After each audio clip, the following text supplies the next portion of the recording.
Halo Indonesia, ketemu lagi bersama saya Frances Corner, masih dengan bimbingan matematika gampang ya, tentang kongruensi. Saya peruntukkan video ini untuk anak-anakku sekalian di seluruh Indonesia, khususnya kelas 9 ya. Kita akan melihat kembali tentang kongruensi ini. Nah, bagi kalian yang ingin melihat bagian yang pertama, bisa klik di bagian sana ya, kanan atas itu. Saya udah berikan linknya kongruensi bagian yang pertama. Oke, sekarang kita mulai saja tentang kongruensi bagian yang kedua.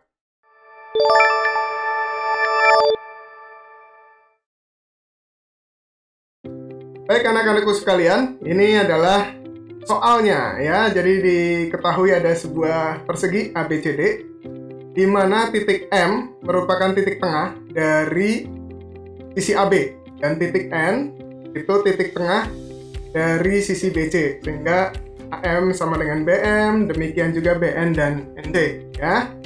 Nah, yang diminta adalah MC sama dengan DN. Yang pertama itu ya. Dan yang kedua itu diminta MC-nya tegak lurus dengan DN. Mari kita bahas bersama-sama. Oke, saya biasanya kalau mendapatkan soal seperti ini, itu saya buat modelnya digambar ulang. Bagaimana cara gambar ulangnya? Simple, kita fokus saja ya, fokusnya pada dua segitiga itu yang jelas ya, karena MC dan DN ada di segitiga yang ini. Nah, itu dia. Oke, sekarang perhatikan baik-baik.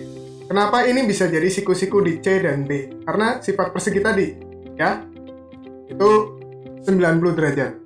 Nah, sekarang kira-kira ada nggak sisi yang sama? Ya, mari kita lihat kembali soal sebelumnya. Ya, nah di sana ya kita lihat sama-sama. Ini persegi. Jadi Pak Fran tuliskan di sini ini persegi. Persegi ABCD. Nah, akibatnya apa di sini? AB sama dengan BC sama dengan CD sama dengan AD. Artinya saya beri kotak yang di bagian ini ya, sehingga kita dapat informasi baru tuh. Nah, BC sama dengan CD atau sebaliknya ya, sehingga sudah memenuhi syarat. Yang pertama ini tentang C gitu ya, tapi saya namakan dulu nomor 1 ya. Lalu yang sudut ini saya namakan nomor 2 sudut, dan di bagian sini adalah isi lagi ya. Nah, masih ingat ya tentang angkot. Angkot itu pada video saya yang tadi saya sebut yang pertama tadi ya, tentang jauh dekat. Jadi ini penentuan siapa yang akan diapit ya. Kita lihat sama-sama. 1 ke 2. Nah, 1 ke 2 langsung sampai dari sisi ke sudut, maka dia dekat ya. 1 ke 3 ini jauh. Kenapa? Kalau kita mau melewati yang rute yang kanan, yang di sebelah kanan ini, maka dia harus melewati 2 ya, artinya dia harus melewati salah satu sisi lalu baru nyampe gitu ya. Tapi di bagian ini juga dia jauh banget nih. Nah, itu dia. Ya, melewati ada sudut N, ada sisi DN dan sudut D ya. Makanya ini dia jauh. Oke. Nah, sekarang bagaimana dengan yang nomor 2? Supaya tidak membingungkan, yang ini saya hapus dulu ya. Nah, ini saya hapus dulu supaya tidak membingungkan kalian. Ya. Oke. Sekarang yang bagian kedua. 2 ke 1 jelas dekat. Dekat ya. Lalu 2 ke 3 ini juga kategorinya dekat. Ya. Dari sudut ini langsung sampai ke sisi CD. Ya. Jadi dari sini kita dapat peroleh bahwa 2 ini diapit. Ya. Diapit oleh siapa? Diapit oleh 1 dan 3 atau sebaliknya. Ya. Nah, sekarang kita akan buktikan. Langkah pertamanya adalah lihat, ya. Lihat segitiga NCD dan segitiga MBC. Ya, tinggal kalian urutkan saja. Tadi 2 yang diapit, maka saya tuliskan di sini. Sudut NCD sama dengan sudut MBC. Ini dut, ya, dut maksudnya. Ini urutan yang diapit. Nah, urutan pertama dan ketiganya bagaimana? Bisa kalian bolak-balik, itu tidak ada masalah, ya. Karena ini jaraknya sama-sama dekat kan? Nah, saya ngambil yang satu. Sisi NC sama dengan sisi MB. Ini C. Ya, dan di sini ada batu. Jadi ya, sama dengan BC. Nah, sudah memenuhi syarat tuh sudut C. Jadi kita kesimpulan nih. Segitiga NCD kongruen. Ya, kongruen itu sama dan sebangun dengan segitiga MBC. Jangan lupa kita tulis akibat. Ya, akibatnya apa? Ya, kalau ini udah ada 2 sisi yang sama, maka sisi ketiganya yaitu bagian ini akan sama. Ya. Oke. Jadi DN akan sama dengan MC atau CR. Ya. Ini akibat pertama. Akibat keduanya apa? Sudutnya. Sudutnya kan baru satu nih yang sama. Sekarang ada sudut yang baru lagi yang sama, yaitu yang saya beri warna merah ini nih. Ya. Sudut N sama dengan sudut M gitu ya. Jadi sudut DNT sama dengan sudut CMB. Lalu yang bagian sini nih. Nah, D sama C-nya sama. Ya, jadi yang ketiga sudut NDC sama dengan sudut MCB gitu ya. Nah, Pak Fran lebih fokus kepada yang pertama ini. Karena apa? Ini yang ditanya pada soal. Ya. Artinya sudah terbukti. Ini saya perbaiki dulu supaya tulisannya lebih baik. Sudah terbukti ya bahwa panjang sisi DN itu sama dengan MC. Diperoleh dari mana? Dari akibatnya. Ya. Oke. Sampai sini dulu, semoga kalian dapat memahami dengan baik ya. Sekarang kita akan kembali lagi ke soalnya. Nah, ini dia soalnya. Tadi MC sama DN sudah ya. Sekarang kita akan buktikan kalau MC tegak lurus dengan DN. Nah, sekarang lihat baik-baik nih. Pak Fran akan gambarkan lagi ya. Oke, ini saya hapus dulu deh. Oke, kita lihat sama-sama. Karena dia persegi, maka ini saya lambangkan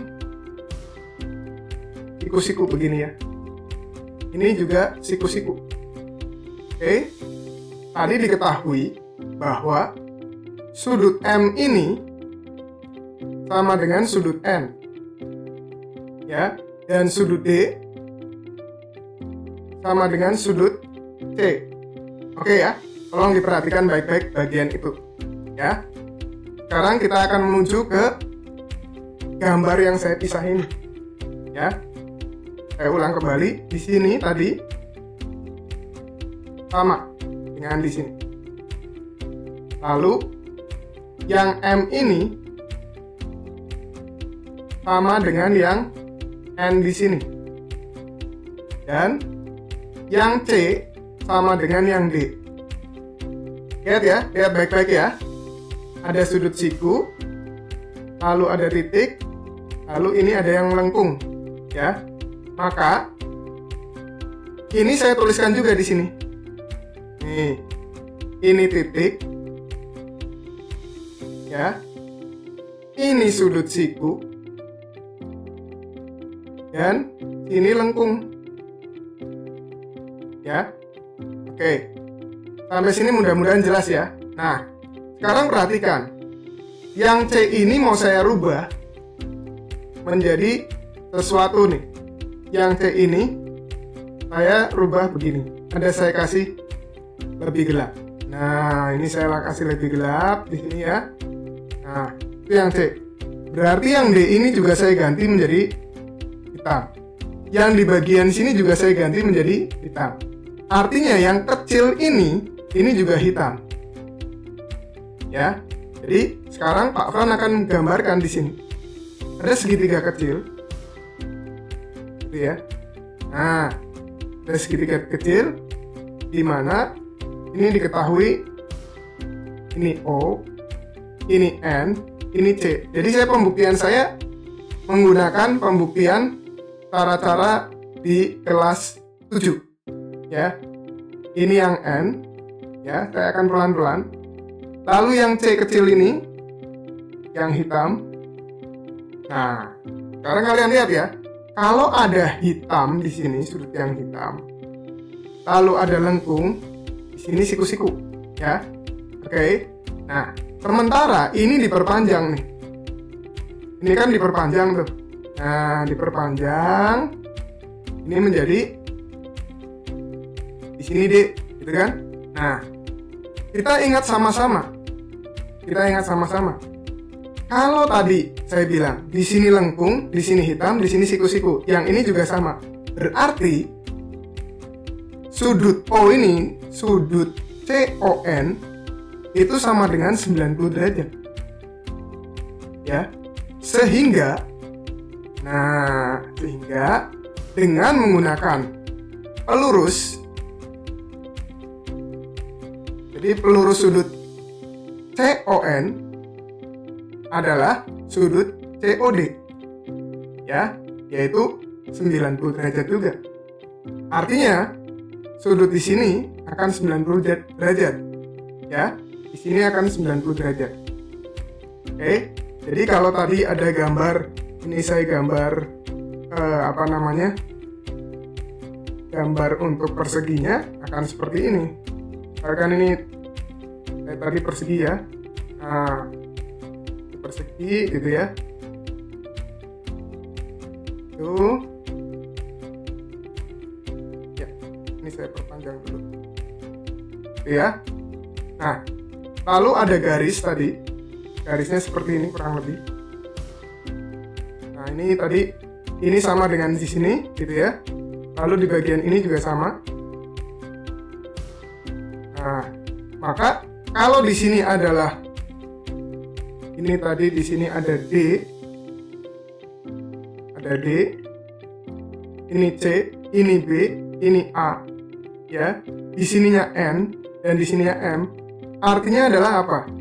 DN itu akan tegak lurus. Ini lambang tegak lurus dengan CM. Dari mana asalnya? Dari sini. Ya, ini lambang tegak lurus. Tegak lurus. Oke ya.